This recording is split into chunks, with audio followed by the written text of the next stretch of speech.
Moto huu haukuandaliwa kwa ajili yako mwanadamu. Moto huu haukuandaliwa kwa ajili yako mwanadamu. Sikiliza, hii ni sauti ya Prophet Nyundo, jicho la Mungu.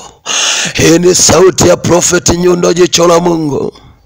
Moto wa makali aina hii haukuandaliwa wewe mwanadamu unayenisikiliza. Haukuandaliwa wewe mama unayenisikiliza. Haukuandaliwa wewe binti unayenisikiliza. Hata kama ulikuwa ni mzinzi kiasi gani, hata kama kwa siku ulikuwa unazina wanaume zaidi ya 100 au 50, au kutengenezea wewe mwanadamu. Hata kama ulikuwa unaiba, unabomoa maduka mengi, unafanya uasi, moto huo haukutengenezwa kwa ajili yako wewe jambazi au mwanadamu. Hata kama ulikuwa unafanya uasi kiasi gani, huu moto haukuandaliwa kwa ajili yako mwanadamu. Huu moto uliandaliwa kwa ajili ya shetani ibilisi, yule aliyeasi pale mbinguni, aliyeasi na majeshi yake. Hii ndio ilikuwa ni hukumu ya kwa ajili ya yeye na majeshi yake. Lakini wewe mwanadamu ambaye uliokubali kumfuata shetani, manake unaingia kwenye hukumu isiyokuhusu. Neema ya Yesu bado ipo. Damu ya Yesu bado ipo, inanena mema pale msalabani kwa ajili ya wewe mwanadamu ambaye umekubali kugeuka leo unavyosikiliza hii sauti. Moto huu kimbie leo unavyosikia sauti hii. Moto huu utakugharimu. Utatamani hata kusema kwamba niweze kukimbia katika ziwa hili la moto, haitawezekana.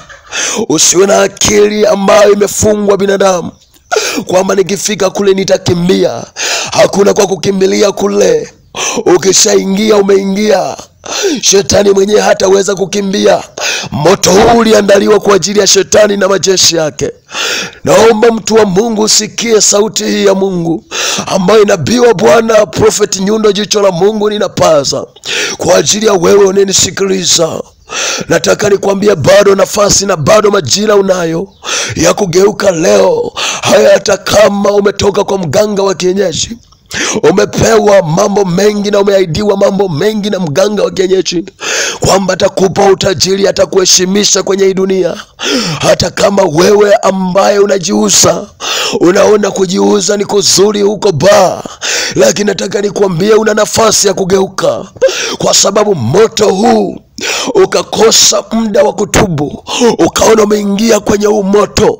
Utakumbuka haya maneno ya Prophet Nyundo, utasema hata niyasikilize tena itakosekana kuyasikia, lakini atakuwa yanazunguka tu kwenye ufahamu wako.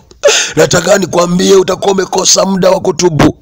Biblia inasema katika kitabu cha Isaya 1:18, dhambi zako zijapokuwa nyekundu sana za kutisha, lakini Mungu atakutakasa, utakuwa mweupe kama theluji.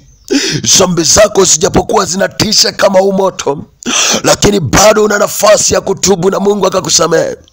Sikiliza, kuna dini nyingine zinasema kwamba kutubu hakupo duniani, kuokoka hakupo duniani. Kuokoka ni baada ya mtu kufa unaenda kuokoka. Nataka niwaambie mnadanganywa.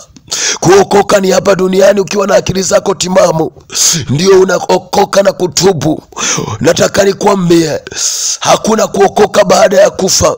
Baada ya kufa tu ni hukumu. Sikiliza nikwambie mtu wa Mungu, yawezekana umedanganywa kupitia dini yako. Wanasema kuokoka hakupo, kuna kuongoka. Nataka nikwambie ni heri ukasema Mungu yupo, ukafika ukamuona, kuliko ukakataa kwamba Mungu hayupo, ukafika ukamkuta ameketi kwenye kiti cha enzi, ukasema Mungu hayupo, ukashangaa yeye ndio yuko pale. Sijui utasema nini mtu wa Mungu, lakini nataka nikwambie nafasi unayo, muda bado unao wa kutengeneza na Mungu. Sikiliza, dunia ina mambo mengi sana ya kutamanisha, inatamanisha kweli kweli, lakini sikiliza nikwambie, muda huu ukikubali kumpokea Yesu, utakuwa umefanya jambo la thamani sana. Lakini inasikia kwamba nikupatanisha na Mungu. Yawezekana ukawa umetamani kupitia hii voice na haya maelekezo na haya mahubiri yanayoendelea, ukasikia kwamba natamani nimpokee Yesu. Sasa nimpokeeje Yesu? Dini yako haitakusaidia. Nataka nikwambie, hebu fuatisha sala toba hii ili uokoke na umoto, ili uokoke na hukumu ambayo inakujia.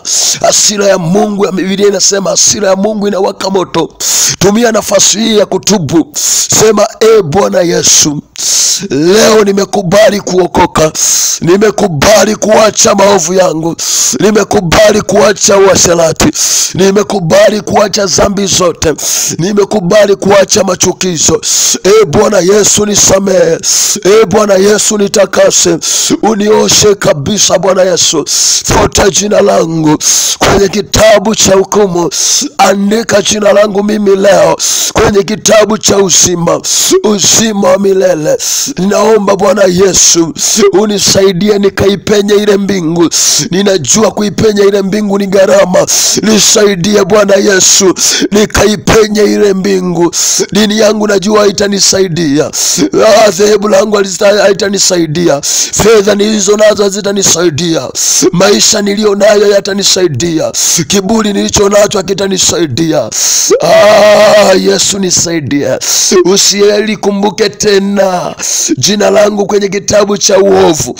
Likumbuke jina langu kwenye kitabu cha uzima, tena uzima wa milele. Baba, katika jina la Yesu namkabidhi mtu huyu aliyekubali leo kwenye clip hii ya pili kuokoka na kumpokea Yesu kuwa ni Bwana na